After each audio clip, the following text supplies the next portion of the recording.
मित्रांनो, आमच्या चॅनलवर नवीन असाल तर चॅनलला नक्की सबस्क्राईब करा, म्हणजे तुम्हाला मालिकेचे नवनवीन एपिसोड सर्वात अगोदर पाहायला मिळतील. तर तुला शिकवीन चांगलाच धडा या मालिकेमध्ये काय घडणार आहे ते आपण बघणार आहोत.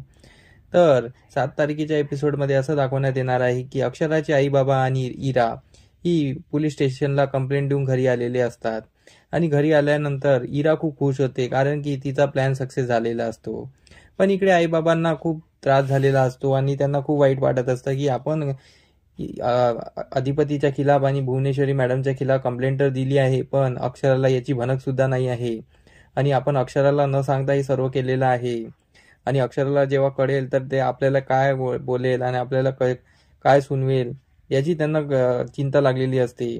तर विद्या आणि अक्षराचे बाबा त्याचबद्दल विचार करत असतात आणि ते विचार करू करू खूप कंटाळलेले असतात. पण इरा बोलते, आपण काही चुकीचं केलेलं नाही आहे, कारण की ताई ही पोटूशी आहे आणि ताईसोबत असं वारंवार घडलं नाही पाहिजे. ताईवर असे अत्याचार झाले नाही पाहिजे, कारण की ती एक जीवाची नाही 2 जीवाची आहे. म्हणून आपण हे सर्व केलेलं आहे, फक्त ताईसाठी केलेलं आहे आपण. कारण की ताई पोटूशी असल्यावर त्यांनी ताईसोबत परत असे वागले तर ताईचं काय होणार. म्हणून आपण या निमित्ताने त्यांच्या खिलाफ कंप्लेंट केलेली आहे. आपण काही चुकीचं केलेलं नाही आहे आणि ताई आपल्याला समजून घेईल, असं ते बोलत असतात. तर इकडे यांनी कंप्लेंट दिल्यामुळे इकडे अधिपती घरी असतो. तर अधिपतीला कॉल आलेला असतो पोलीस इन्स्पेक्टरचा आणि अधिपतीला बोलतात की तुमच्या खिलाफ कंप्लेंट आलेली आहे.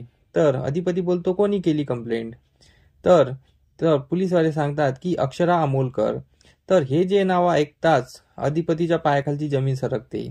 अधिपतीला विश्वास नाही होत की मास्तरीबाईंनी त्यांच्या खिलाफ कंप्लेंट केलेली आहे. तर अधिपतीला आठवतं की आईसाहेब म्हणत होत्या की मास्तरीबाई कंप्लेंट करणार आहे.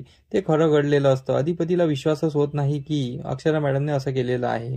पण इकडे भुवनेश्वरीला खुशी झालेली असते. तर भुवनेश्वरी त्याला विचारते काय झालं. तर इकडे अधिपती त्यांचा फोन ठेवतो की आम्ही येतो आहे असं सांगून. तर भुवनेश्वरी त्याला विचारते काय झालं. तर अधिपती बोलतो की पोलीस स्टेशनमधून कॉल आला होता, मला तिथे बोलावलेलं आहे. तर ते बोलते काय झालं. तर अधिपती बोलतो की कंप्लेंट केलेली आहे मास्तरीबाईंनी. हे तर त्यावर भुवनेश्वरी बोलते, मला वाटतच होतं की त्या कंप्लेंट करणार म्हणून. मी तुम्हाला पहिलेच बोलली होती, मला काहीतरी वाटत आहे कणकण म्हणून. पण भुवनेश्वरीचा हा प्लॅन असतो, पण अधिपतीला काही कळत नाही. तर भुवनेश्वरी बोलते मी तुमच्यासोबत येतो. अधिपती बोलतो नाही.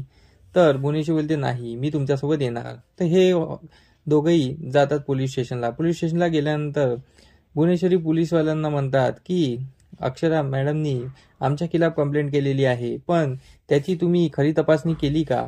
त्याबद्दल तुम्ही खरी तपासणी करा. ते घडलं आहे की ते तपासणी करा, नाहीतर आम्ही त्यांच्या खिलाफ उलटी कंप्लेंट करू, असं ते पोलीसवाल्यांना बोलत असतात. पण पोलीसवाले ही मुलीची बाजू असतात, म्हणून ते त्यांना म्हणतात की नाही, आम्हाला त्यांनी कंप्लेंट केलेली आहे, आम्ही त्यांच्याशी पण तपासणी करणार आहोत आणि तुमची पण तपासणी करणार आहोत आणि त्यानंतरच आम्ही डिसिजन घेऊ.